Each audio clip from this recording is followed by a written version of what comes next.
اعوذ باللہ من الشیطان الرجیم بسم اللہ الرحمن الرحیم سورۃ البقرہ تفہیم القرآن رکوع نمبر 37 یا ایہا الذین آمنوا انفقوا من طیبات ما کسبتم وَمِمَّا أَخْرَجْنَا لَكُم مِّنَ الْأَرْضِ۔ اے لوگو جو ایمان لائے ہو، جو مال تم نے کمائے ہیں اور جو کچھ ہم نے زمین سے تمہارے لیے نکالا ہے اس میں سے بہتر حصہ راہ خدا میں خرچ کرو۔ وَلَا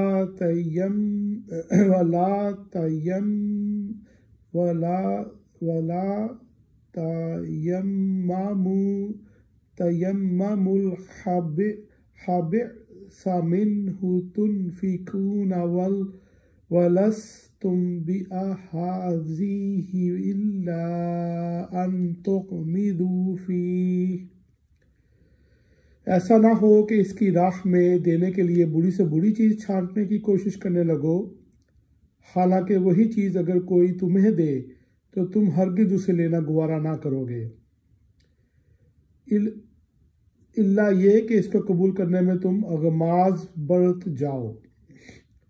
وَاعْلَمُوا أَنَّ اللَّهَ غَنِيٌّ حَمِيدٌ۔ تمہیں جان لینا چاہیے کہ اللہ بے نیاز ہے اور بہترین صفات سے متصف ہے۔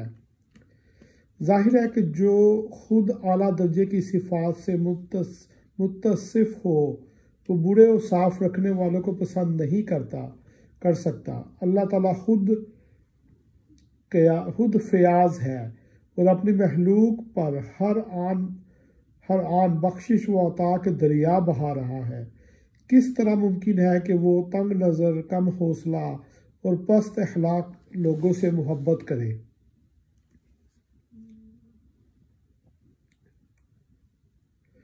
الشیطان یعدکم الفقر ویأمرکم بالفحشاء۔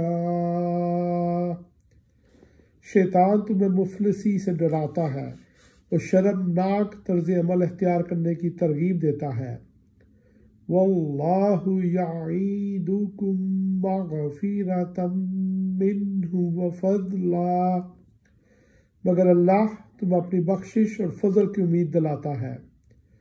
واللہ واسع علیم، اللہ بڑا فراخ دست اور دانا ہے۔ یؤتی الحکمۃ من یشاء، جس کو چاہتا ہے حکمت عطا کرتا ہے۔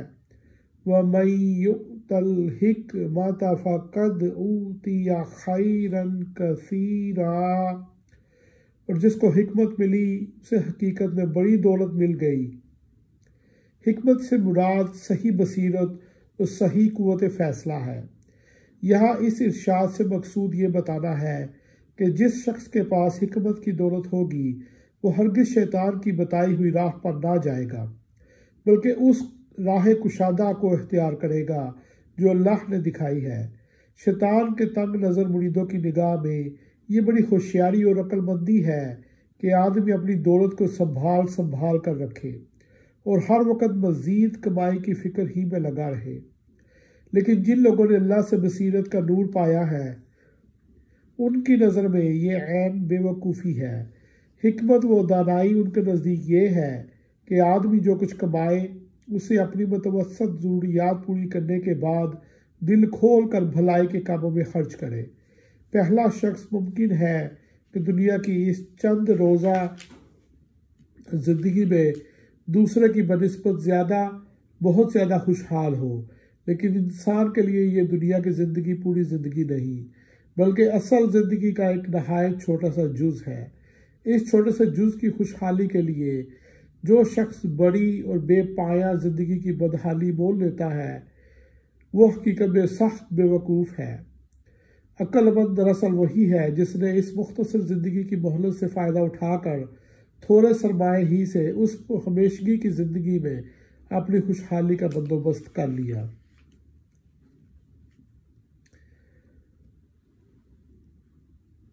وَمَا يَذَّكَّرُ إِلَّا أُولُو الْأَلْبَابِ، ان باتوں سے صرف وہی لوگ سبق لیتے ہیں جو دانش مند ہیں۔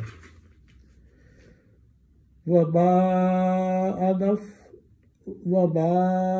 أَنفَقْتُم مِّن نَّفَقَةٍ أَوْ نَذَرْتُم مِّن نَّذْرٍ فَإِنَّ اللَّهَ يَعْلَمُ، تم نے جو کچھ بھی خرچ کیا ہو اور جو نظر بھی مانی ہو، اللہ کو اس کا علم ہے۔ وَمَا لِلظَّالِمِينَ مِنْ أَنصَارٍ، اور ظالموں کا کوئی مددگار نہیں، خرچ ہوا راہ خدا میں کیا ہو یا راہ شیطان میں، اور نظر خواہ اللہ کے لیے مانی ہو یا غیر اللہ کے لیے۔ دونوں صورتوں میں آدمی کی نیت اور اس کے فعل سے اللہ خوب واقف ہے۔ جنہوں نے اس کے لیے خرچ کیا ہوگا اور اس کی خاطر نظر مانی ہوگی، وہ اس کا اجر پائیں گے، اور جن ظالموں نے شیطانی راہوں میں خرچ کیا ہوگا اور اللہ کو چھوڑ کر دوسروں کے لیے نظریں مانی ہوگی، ان کو خدا کی سزا سے بچانے کے لیے کوئی مددگار نہ ملے گا۔ نظر یہ ہے کہ آدمی اپنی کسی مراد کے بنانے پر کسی ایسے خرچ یا کسی ایسی خدمت کو اپنے اوپر لازم کر لے جو اس کے ذمہ فرض نہ ہو۔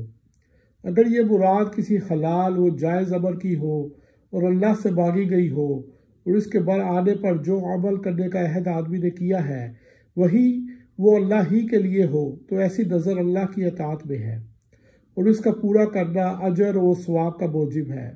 اگر یہ صورت نہ ہو تو ایسی نظر کا ماننا معصیت اور اس کا پورا کرنا موجب عذاب ہے۔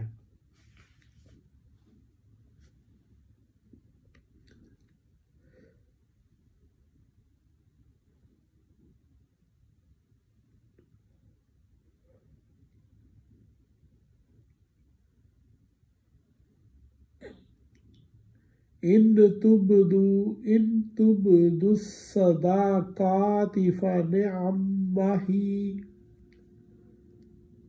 اگر اپنے صدقات علانیہ دو تو یہ بھی اچھا ہے۔ وَإِن تُخْفُوهَا وَتُؤْتُوهَا الْفُقَرَاءَ فَهُوَ خَيْرٌ لَكُمْ، لیکن اگر چھپا کر حاجت مندوں کو دو تو یہ تمہارے حق میں زیادہ بہتر ہے۔ جو صدقہ فرض ہو اس کو علانیہ دینا افضل ہے، اور جو صدقہ فرض کے باسوا ہو اس کا اخفاء زیادہ بہتر ہے۔ یہی اصول تمام اعمال کے لیے ہے کہ فرائض کا اعلانیہ انجام دینا فضیلت رکھتا ہے اور نوافل کو چھپا کر کرنا اولیٰ ہے۔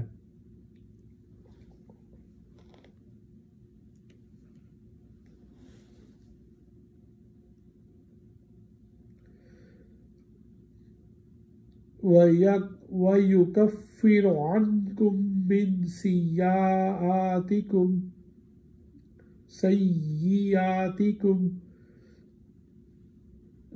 تمہاری بہت سی برائیاں اس طرز عمل سے محو ہو جاتی ہیں۔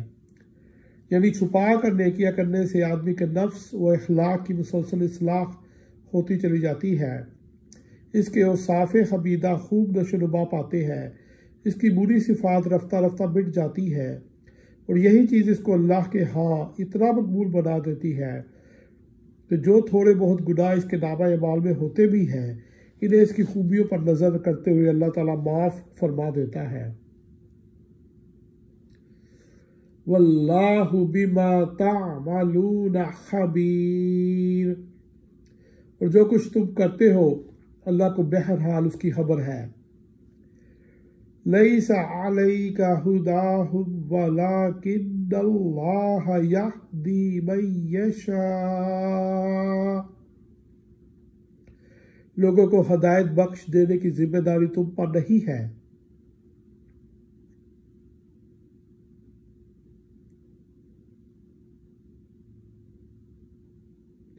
ہدایت اللہ ہی جسے چاہتا ہے بخشتا ہے۔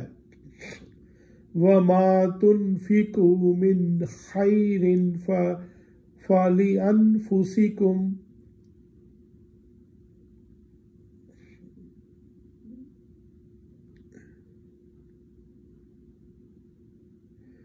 اور خیرات پہ جو مال تم خرچ کرتے ہو وہ تمہارے اپنے لیے بھلا ہے۔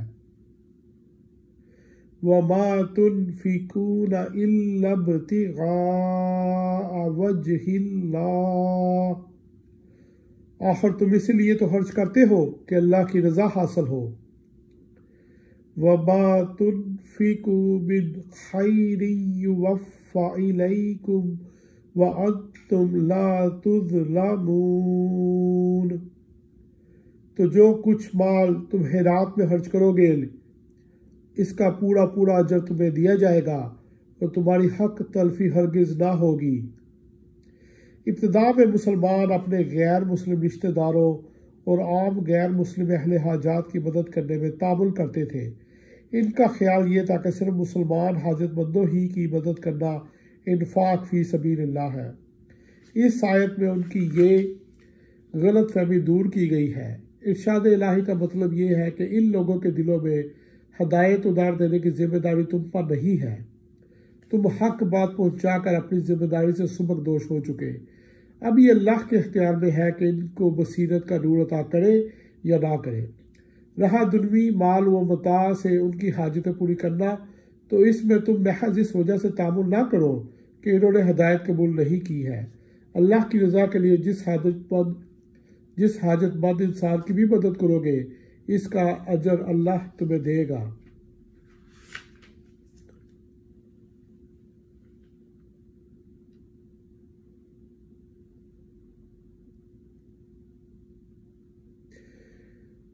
لِلْفُقَرَاءِ الَّذِينَ أُحْصِرُوا فِي سَبِيلِ اللَّهِ لَا يَسْتَطِيعُونَ ضَرْبًا فِي الْأَرْضِ،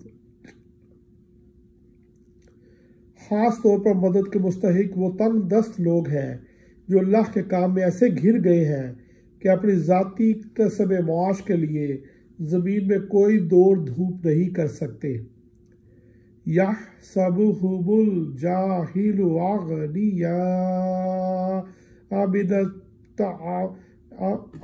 التَّعَفُّفِ، ان کی خودداری دیکھ کر ناواقف آدمی گمان کرتا ہے کہ یہ خوشحال ہیں۔ تَعْرِفُهُمْ